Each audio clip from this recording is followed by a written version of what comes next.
non seulement pour vous, les Ivoiriens, et aussi pour moi-même, ma relation et mon intimité avec mon père. Alors, il me demande de sortir. Mais aujourd'hui, aux environs de 10 heures, le Saint-Esprit m'a accordé une vision. Le Seigneur me charge de vous dire. Je ne vais pas vous expliquer la vision que j'ai eue. Parce que je me dis que c'est personnel. C'est personnel à vous. Et je ne veux pas expliquer ça ici. Si le Seigneur permet, et qu'il m'envoie lorsqu'il accomplira toutes choses dans notre nation, quand il m'enverra vers vous, je vous dirai les détails de cette vision. Mais je vais résumer la vision. Et la vision était accompagnée d'une adresse solennelle.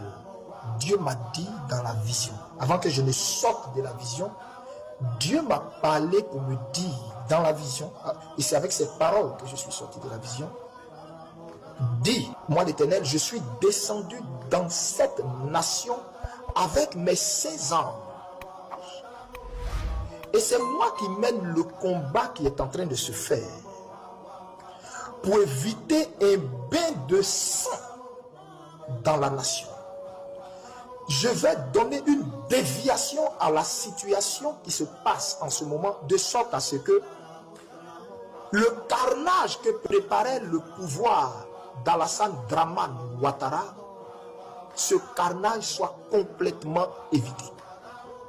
Ainsi, toutes les nations environnantes verront le doigt de Dieu et diront tous assurément, Dieu est en Côte d'Ivoire.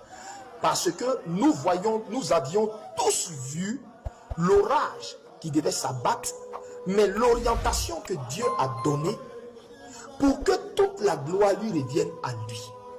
Écoutez-moi très bien. Donc Dieu m'a montré le nombre de femmes, de groupes d'intercession qui intercédaient.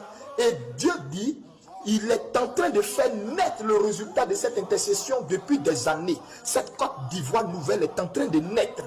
Et c'est lui, Dieu, qui est entré en jugement contre Alassane Dramane Ouattara et son régime et tous ses alliés qui depuis plus de 15 ans ont esclavagisé, ont martyrisé, ont piétiné, humilié la Côte d'Ivoire, ont piétiné les droits de la veuve,